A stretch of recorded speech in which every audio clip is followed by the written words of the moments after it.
Ya kata bhagavata Yaya kata bhagavata kata niyoru karmanaha kata yayor karmana guna karma shriya pumbihi guna karma shaya bhumbi samsevyasta bubhushubihi samshayasta pamushabi.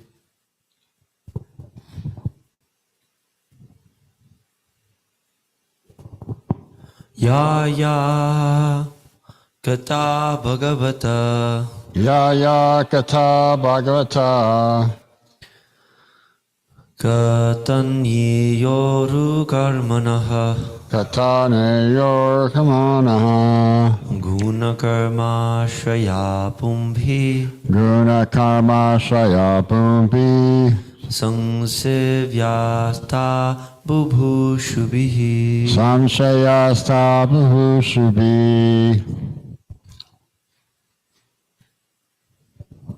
Yaya Kata Bhagavata Yaya kata bhagavata Katani Yoru Karmanaha katani yayor karmana Guna Karma Shraya Bhumbi guna karma shaya bhumbi Sangsevyasta Bubhushubihi samshayasta pamushabi.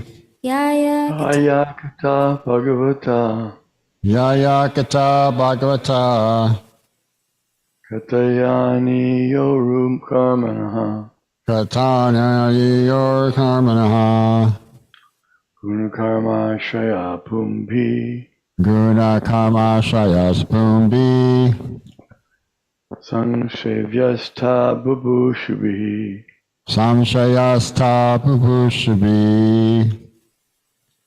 Yaya Kata Bhagavata Yaya kata bhagavata Tani Yoru Karmanaha katana yayor karmana Guna Karma Shraya Bhumbi guna karma shaya bhumbi Samsevyasta Babhushabhihi samshayasta pamushabi.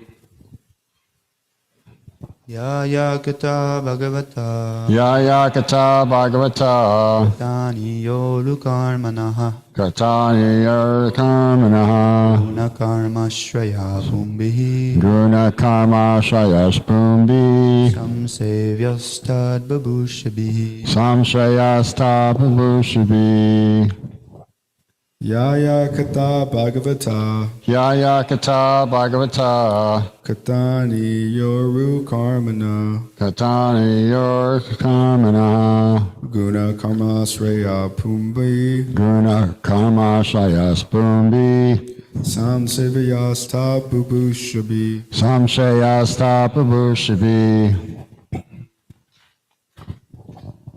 Yaya Kata Bhagavata Yaya kata bhagavata Katani Yoru Karmanaha katana yayor karmana Guna Karma Shraya Pumbhi guna karma shaya bhumbi Samsevyasta Bubhushubihi samshayasta pamushabi. Yaya kata bhagavata Yaya kata bhagavata Dani yoru karmana katana yayor karmana karma shraya pumbi guna karma shaya bhumbi Samsevyasta bubhushubi samshayasta pamushabi.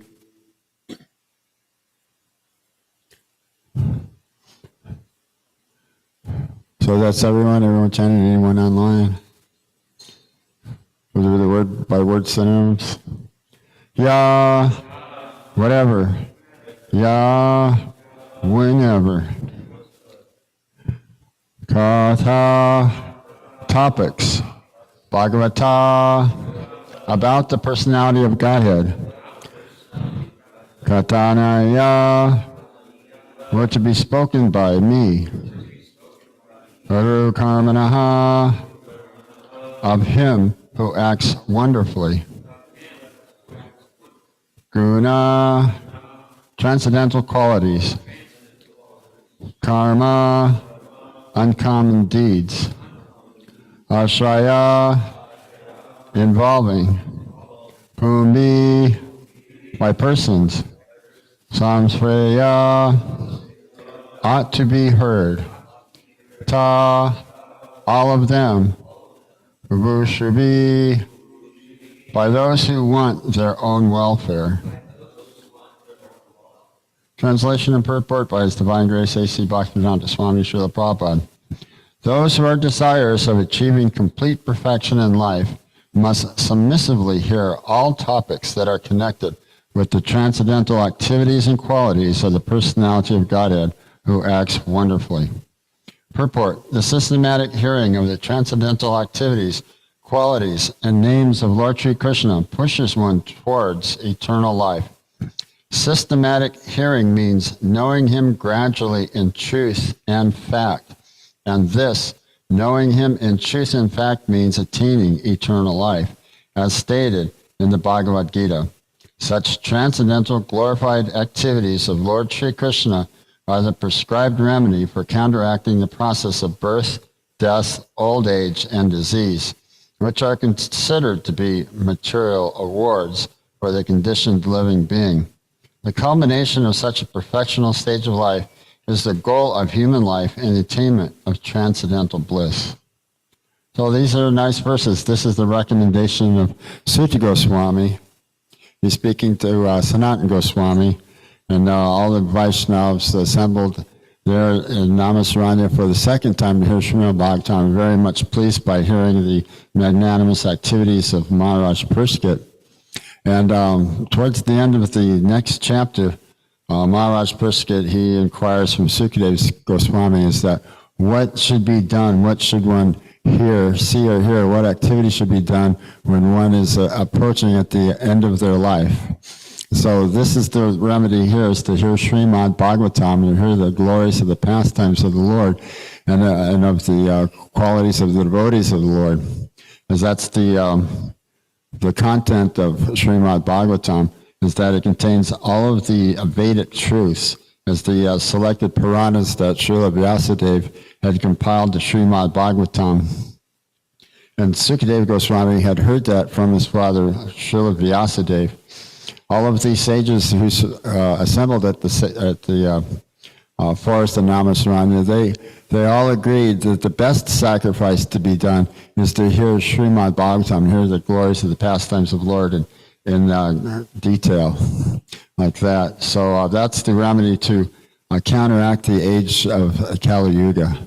Is those who are devoted to the Lord, as described in these verses, they don't have anything to fear from Kali. But the materialists, they'd be involved in gold and women hunting, intoxication, meat eating, and gambling. So Giriraj Swami had a nice prayer at the end of Kartik. It was on Ishkan Desire Tree this morning. And so he was mentioning about the pastimes of Krishna, how the milk boiled over, and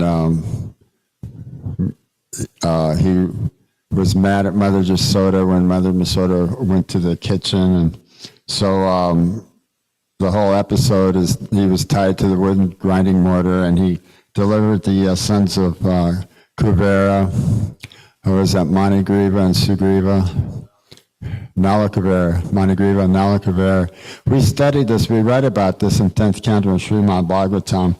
And so Narada Muni had cursed the sons of Kuvera because they didn't properly respect him. They were enjoying, they were intoxicating, and they were bathing, they were naked with women. And so they didn't properly dress themselves when Narada Muni came by. So Narada Muni cursed them to be trees, but he got a blessing that they could be within the courtyard of Nanda Maharaj. So they were able to witness Lord Krishna's uncommon pastimes. So Krishna was, he was feeding the yogurt. He broke the yogurt pots and went to feed the monkeys with the yogurt. Then he sang, "Oh, this yogurt's no good. Even the monkeys won't eat it." After the monkeys didn't want anymore after they had enough to eat. So this way. So one should make sure that one's established in devotional service of bhakti yoga before you can think of taking a stick and chasing Krishna and chastising him, or tying him to a wooden grinding board, or sporting with him and getting on his shoulders, or chastising him like the gopis and Madhura Ras. So like that. So Krishna takes pleasure in this with his great devotees. Everything's present within the material world that's present within the spiritual world. So these things are there. It is done in it's in its pure form. So Krishna takes great pleasure in that. Prabhupada was saying that Krishna is thinking, well, everybody just comes to worship me. What's this? Come to worship me or ask me for benedictions or boons but nobody comes to chastise me, so he becomes disgusted like that. So this is a full expression of Krishna, of himself. So what Giriraj was saying is that he was citing a verse in Srimad Bhagavatam 10:10:38, and he was saying that may we always hear of the glories of the Lord. And then he was saying in the verse, in the senses, our eyes, our ears, our legs, our nose, hands may always be engaged in the service of the Lord, who is always glorified. And may we bow down and pay obeisances to everything, because everything is non-different from you. And may we always remain within the association of the Vaishnavas, who are non-different from you. So that's a nice verse. So it's nice to think about something at the end of Kartik like that. All month we were singing the Damodar Astika prayers. So this is the whole process here, is hearing about the transcendental activities of the Lord, which are magnanimous and uncommon, and attracts the conditioned souls to devotional service. So only the bhaktas, the devotees, they know this secret. The Mayavadis, it's like, are compared to the bees, who are only licking the outside of the honey, but they can't actually enjoy the actual real content of the jar of honey. Only the devotees, they actually really know that nectar like that. So it's like being on the outside, but not being actually able to experience it. So there's...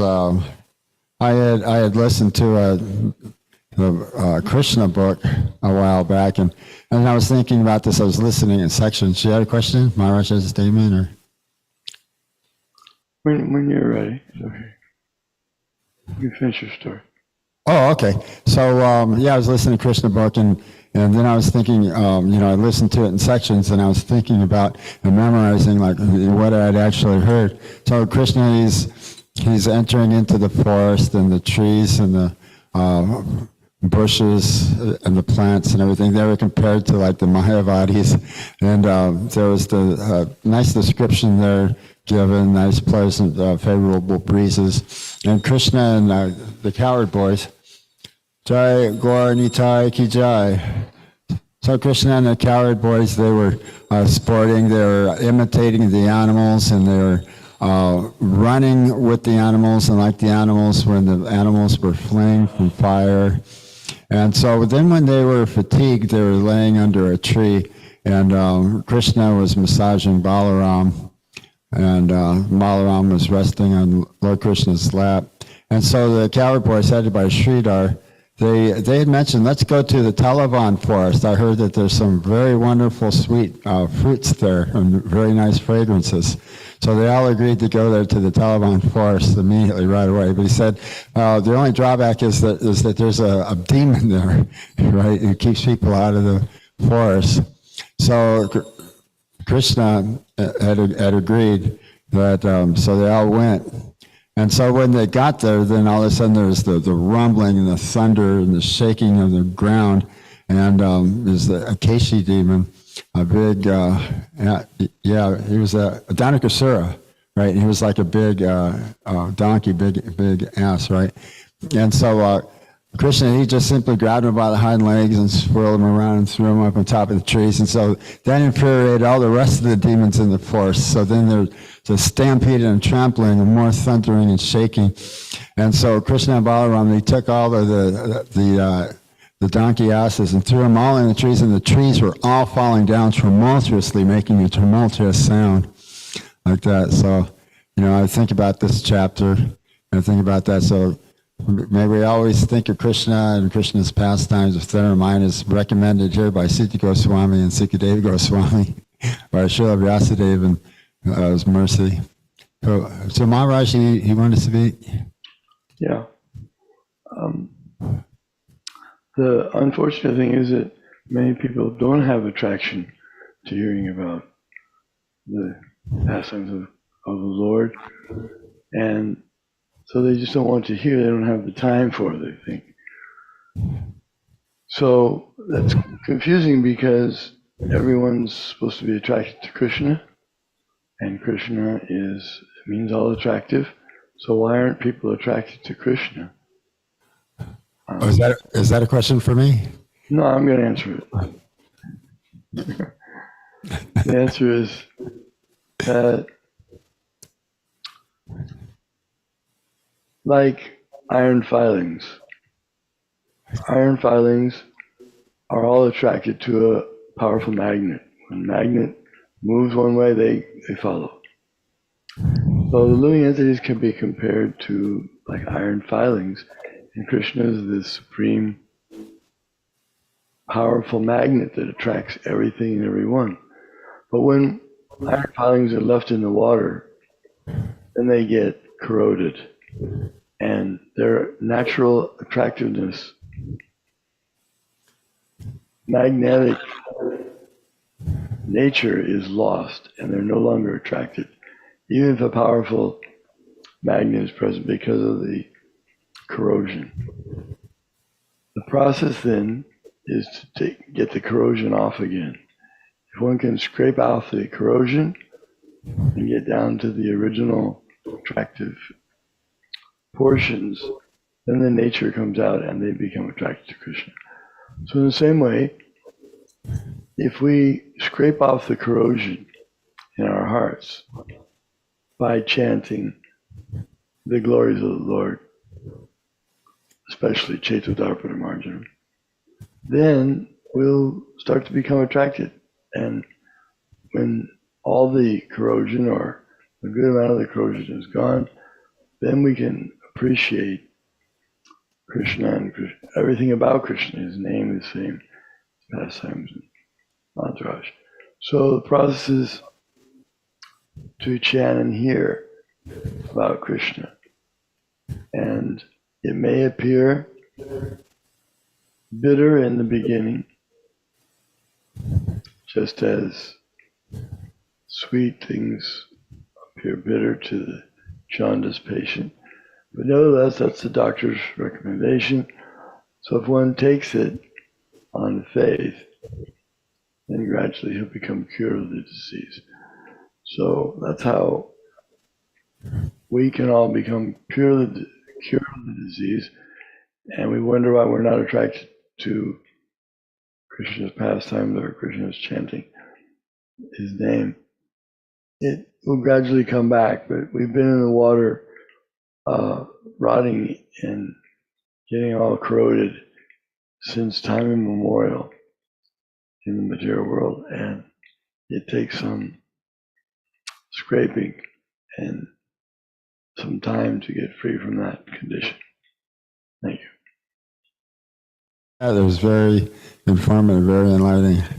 I like that analogy of the metal filings.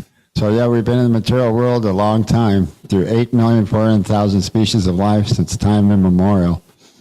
And the conditioning of the material coverings have become very, very thick. But by the hearing and chanting process, this is so magnanimous. This is the secret, is that one becomes purified. I mentioned this quite a few times before. Prabhupada mentioned this in a class in a lecture. He says that the Mayavad philosophers, they fail to purify the hearts of their disciples. So this is actually the process of, transcendental process of bhakti yoga, or Krishna consciousness. Because others, they may worship the deity, but their goal is to become one with the Supreme. So we don't worship or chant with them. It's very dangerous. But through the proper channels, it's purifying and enlightening when it's authorized. And then it has the potency to act. So Prabhupada, he was mentioning so many times about how if you were to take some colored dyes, and he was talking about how there's the three modes of material nature. So there's red, yellow, and blue. So I believe blue is tamaguna, and red is passion, and yellow is sattva. But if he was also talking about the muddy water as well. But if the water's colored, with the dyes or with the mud, the muddy water, it's the sediment is all rising. But by the process of hearing and chanting, then the muddy colored water, which is compared to our consciousness being conditioned or covered, can become purified and clear, become clarified, like that. So this is the process, the actual real process of actual purification and being extracted from matter and being able to enter into the transcendental abode. And so we're actually, Krishna Consciousness Movement, this is offering the highest benediction that Krishna is the original Supreme Personality of Godhead, and Krishna Loka is the highest spiritual material planet as well. And there's unlimited spiritual planets and unlimited forms of the Supreme Personality of Godhead, but Krishna is the original. So this is the highest boon for the age of Kali. Krishna was considering, well, I haven't given love of Godhead for quite a while. So he descended as Sri Chaitanya Mahaprabhu and initiated the chanting of the Hare Krishna Maha Mantra and Sankirtan. And in this way, he gave us the process of Krishna conscious Bhakti Yoga, how to be practiced in the age of Kali. And so in the age of Kali, it's very, very detrimental. If Kali is flourishing, but the devotees, they don't have anything to fear from Kali. And so that's the purifying and protective process, staying under the protection of the instructions of the spiritual master and in Krishna consciousness and the practices and regulative principles. So I don't know, were there any other questions or comments or any other sessions, pastimes of Krishna where we can maybe discuss?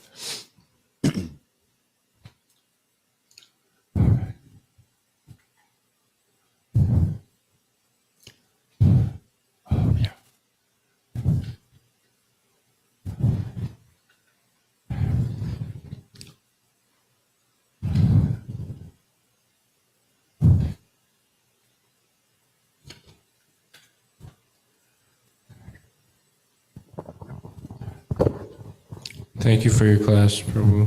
I was just wondering, this came to me yesterday, and I figured I'd ask today, but is it pretending if we are grateful for a devotee in our mind, but do it to not feel bad about finding faults with them? Is that pretending? Yeah, fault finding is like a really pretty big nam-aparad, it's mad elephant's offense, especially like with, you wouldn't want to find fault with the devotees, or especially not with the spiritual master, like that. So, there's being able to accept good instruction, being able to take the humble position. One can essentially and constantly chant the holy names of the Lord. One is humble like a blade of grass, more humble than a straw in the street, like that. So, I don't think there's anything pretending or pretentious or anything, in Krishna consciousness. It's mentioned that this science shouldn't be taught to one who's pretentious or crafty or, has other intentions, like that. So, but did it answer your question, or,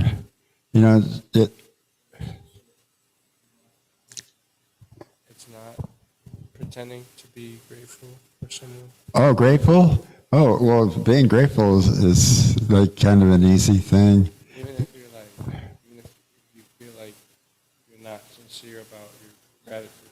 Oh, well, yeah, that's kind of a good wake-up call. You know, kind of like, what do they call that? When they say like earth to so-and-so, you know, kind of thinking, well, kind of like maybe examine like where your own faith and sincerity is, you know, like that. If you're thinking like that, you know, that's a constructive process if it's done correctly. You know, like, well, am I grateful? Do I feel grateful? You know, I think I feel grateful. Maybe I wish I could be more grateful. You know, can I be sincere? Pray to Krishna to be a sincere devotee, that you can be grateful for the process and thankful. You know, you see exactly what we're being saved from. We thought everything was normal. It was okay. That was just, it was evolution. You know, it's the normal course of progress, right? We didn't think there was anything wrong with everything, but there is something wrong with everything. And in fact, that brings me to the topic that I just read this morning as I was studying for this class.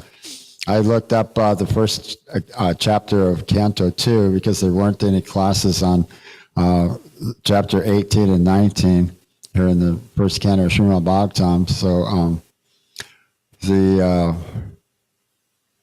Prabhupada was saying that the materialists, or the non-devotees, they don't understand that life, it's not a sport, but it's a continuation.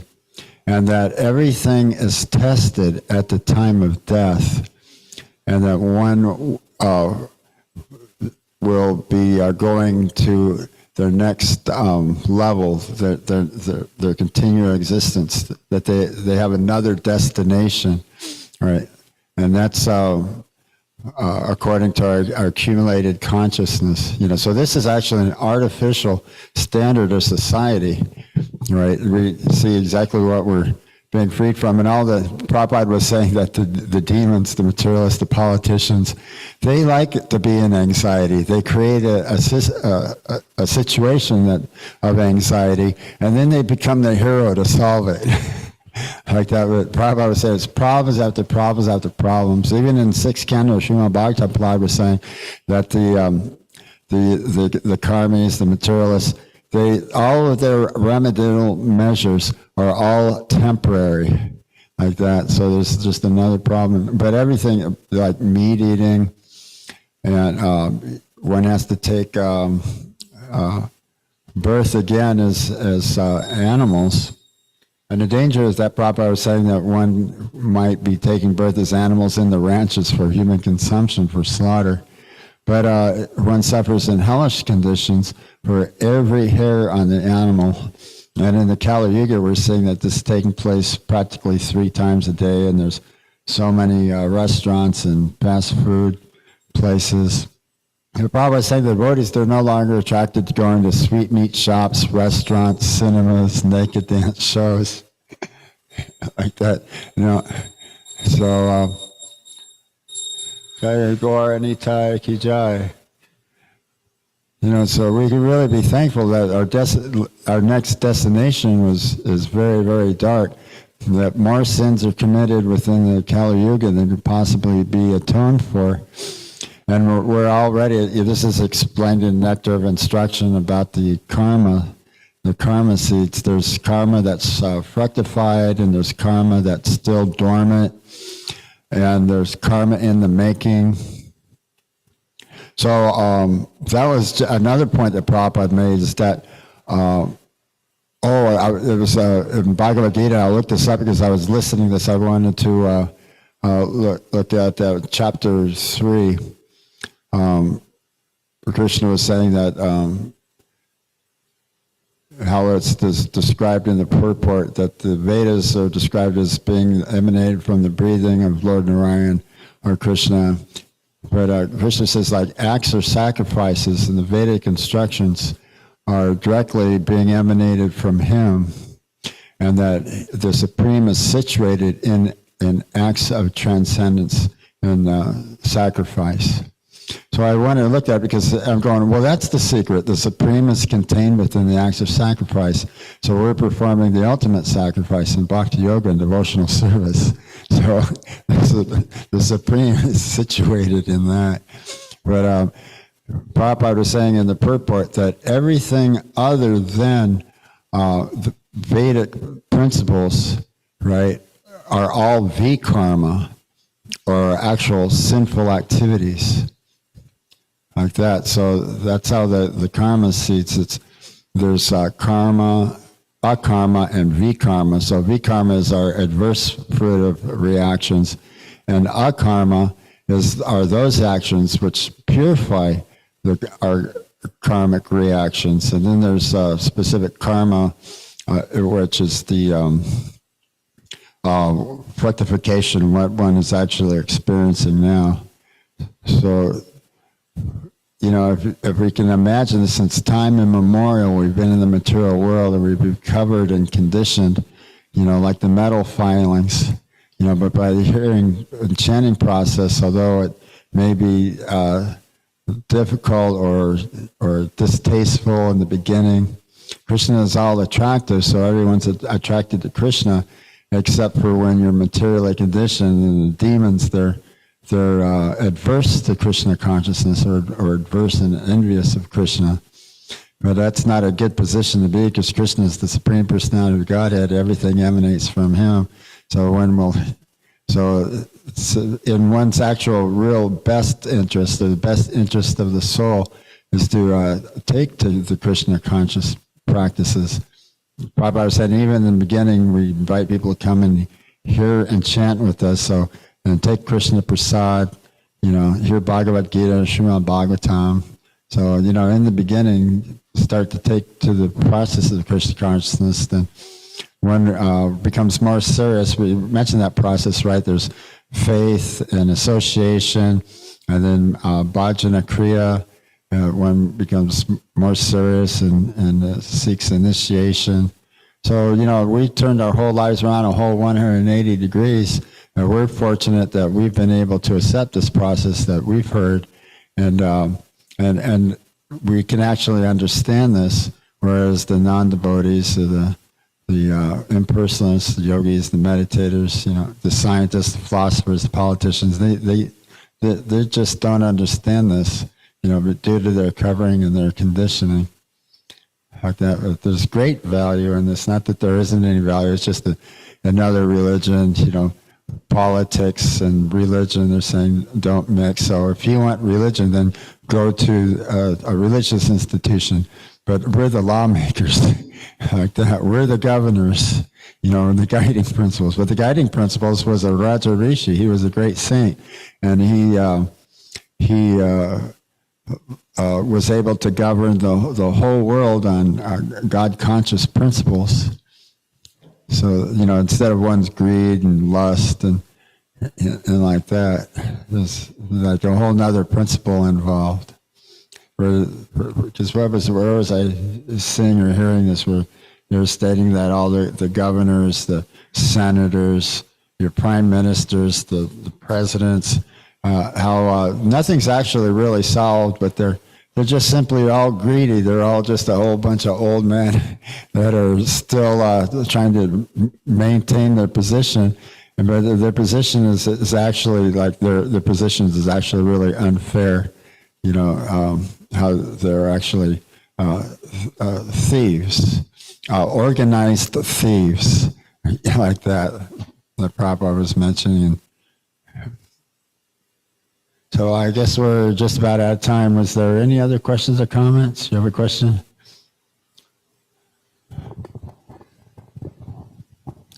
Yeah, on the point of 2 points this kind of touches on. Organized thieves, you just mentioned, and then in relation to, you said something to Bhakta Gio in response to his question, like having major ulterior motives in devotional service isn't, you know, such a good thing. This kind of reminded me of a story that I heard of a devotee coming to Krishna consciousness, an A.C. Bhaktivedanta Swami Prabhupada disciple, and he had no money, so he was in the streets and he was like pickpocketing and stealing from people, and it landed him in jail. And when he was in jail, he received a copy of Back to Godhead magazine, and there was a picture of Prabhupada on Back to Godhead magazine. And he wasn't attracted to Prabhupada so much, but he was attracted to Prabhupada's gold wristwatch. He was in jail, and he was thinking, oh, when I get out, I'm going to become a make-believe devotee, and I'm going to steal this Swami's wristwatch.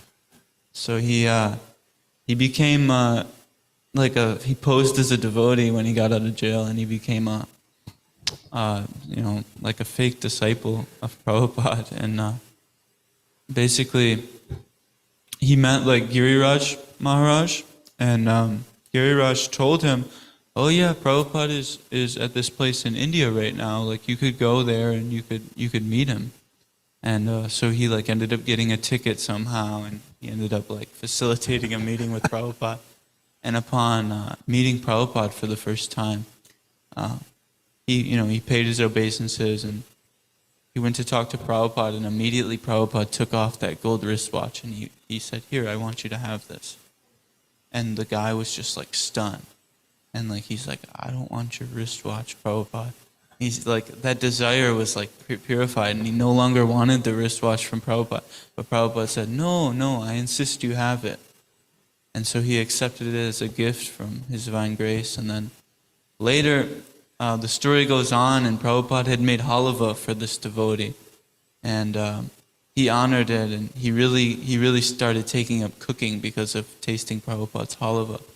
And he was managing a Govinda's restaurant for a very long time. I don't know if he still is. And Prabhupada had asked him, why don't you get initiated? He said, okay. So he got initiated. He was given the name Hari Das. And then when Prabhupada said, where are your beads? Let me chant on them. He said, I don't have any beads. And Prabhupada took off his own beads and gave them to him. So the mercy of Prabhupada is just unbelievable. Yeah, It's a nice instance where a devotee had an ulterior motive, but then he was, supremely purified into, Yeah, it's a real nice narrative. Where'd you read that at? It was on like ISKCON Desire Tree. ISKCON Desire Tree, yeah. Yeah. Yeah, it's really intimate. Yeah, there's also a pastime of Lord Nityananda and the thieves. The thieves became attracted to stealing Lord Nityananda's opulence, his jewelry, and there was a play online on YouTube how they're trying to get to his jewels, but they couldn't do it. Lord Nityananda was they showed in the play how he was moving and around when they tried to take the jewels, but they couldn't do it. But I believe they became purified. But that's a really big endeavor too for someone who's wants to pickpocket from someone and actually travel all the way around the world to go to India. But it's good that he became purified like that. There was, in the case of the treatment of Chota Haridas, they just couldn't understand, but they just accepted it as being the uncommon pastimes of the Supreme Personality of Godhead. Who's, you can't really understand or estimate the Supreme Personality of Godhead as a pure devotee by material circumstances, material considerations. That this is simply, a great pastime. Not just simply, but it's great. A great pastime of Srila Prabhupada, like that. Being intimate with the devotees and his disciples, like that. How you'd think that Prabhupada automatically already knew if he was going to do things. I've heard instances where Prabhupada had a really very opulent and expensive cashmere sweater, and that he actually took it off and handed it to a disciple. Gave it to a disciple. Yeah. That. So I believe that's like qualities of the devotees, are generous, charitable, like that. They were counting like the qualities of Srila Prabhupada, all the devotional qualities. You might look that up, but all the qualities of the pure devotees were present within Srila Prabhupada, character of Srila Prabhupada, they call it spotless, like that. And nobody could actually really find fault with Srila Prabhupada, or, they say, well, maybe Srila Prabhupada, A.C. Bhaktivedanta Swami Prabhupada, he's genuine, but his disciples cannot be, are not. But yeah, the more they tried to find fault to try to say, Prabhupada, he's enjoying with intoxication of women and eating fine food. He says the Krishna consciousness movement has become a multi-million-dollar estate like that, but he was just simply using everything for Krishna's service, mostly for book distribution and publication and distribution and building and opening Krishna conscious temples and centers, like that. Just like in Srimad Bhagavatam, that material gain should not be used for sense gratification. To engage in devotional service just for the sake of engaging in devotional service, not for personal motive or benefit. So, but that's really nice. Is there any other questions or comments or any other points of discussion? Or maybe we can end class there. Srimad Bhagavatam class, Ki Jai.